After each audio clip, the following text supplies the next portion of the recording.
Yes, you read the title right. Last time we ripped into Spotify, this time we're ripping into Uber. But before we start this video, look at this graph, huh? Look at this graph. Not even 5% of you who watch my videos regularly are subscribed.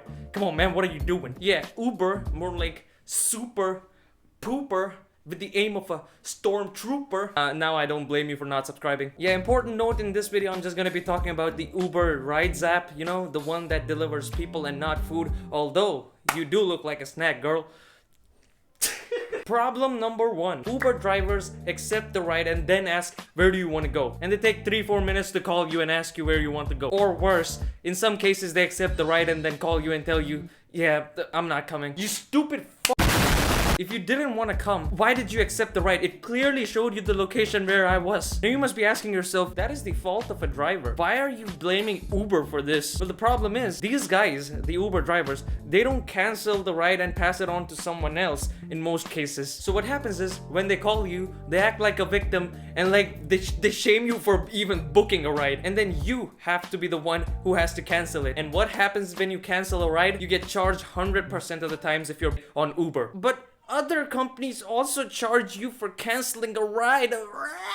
I'm not denying that, but companies like Ola or Rapido, or like basically any other mainstream company here in my country doesn't do that if the driver is eternities away from you. They only do that if the driver is extremely close to your pickup location or has reached the location. But Uber is like, no, our drivers are never at fault. We pump these out on a daily in a factory, bro. These are bots. How can they be at fault? Well, let me remind you, Uber, that factory is imaginary and these are still people. Uber charges you when the driver hasn't even started moving from their location at which they accepted the ride. It says that if you cancel a ride that is in progress, you're gonna get charged for it. But the ride hasn't even commenced. Problem number 2. Broken ass helmets on basically 99.99% of Uber bike rides. Everyone who uses Uber Moto frequently is gonna relate to me on this when I say it. Uber bike drivers carry the most broken ass helmets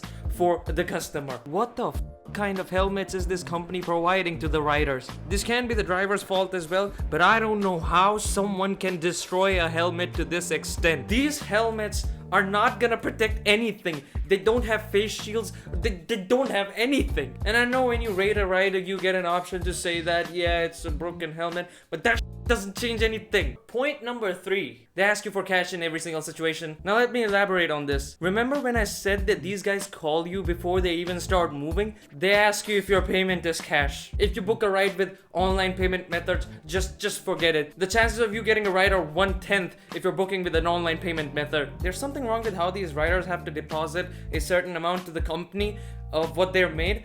So yeah, I think that is what leads to problems. Their schemes are pretty bad behind the scenes. And the next problem is the most annoying one for me personally. I hate every single Uber driver who does this. I don't care what's going on with you. They accept the ride, they reach your location, and they say they're gonna take you offline. What I mean by that is, they're gonna be like, yeah, I'm just canceling the ride off the app. I'm just gonna take you offline. You can pay me the shown amount when we reach there, the exact amount is Why? Why the would I do that? This is sketchy. This is inexcusable. The drivers are at fault here as well. And the worst problem here is, and yes, I'm leading on to the next topic with these. At the time of cancellation of a ride, there is no reason selection screen. The only thing Uber shows is that stupid message for you to pay for something that you should not be forced to pay for. If like this other company, this simple system was implemented, half of the stupid that goes on and pisses people off about your stupid drivers that you hire for no apparent reason would stop. This literally the reason for cancellation. It doesn't ask you that at the time of cancellation, and that is why you're forced to pay money that you should not be forced to. I'm done. Yeah, understand human error, improve your I'm never using Uber again. That is unless if every other driving app stops responding. So yeah, that was pretty much it for this video / rant. So yeah, if you enjoyed this video, be sure to like it and subscribe to the channel right here. And here are other videos on my channel that you are going to enjoy. Yes, I am going to stand here for the end screen. The silence is awkward, isn't it?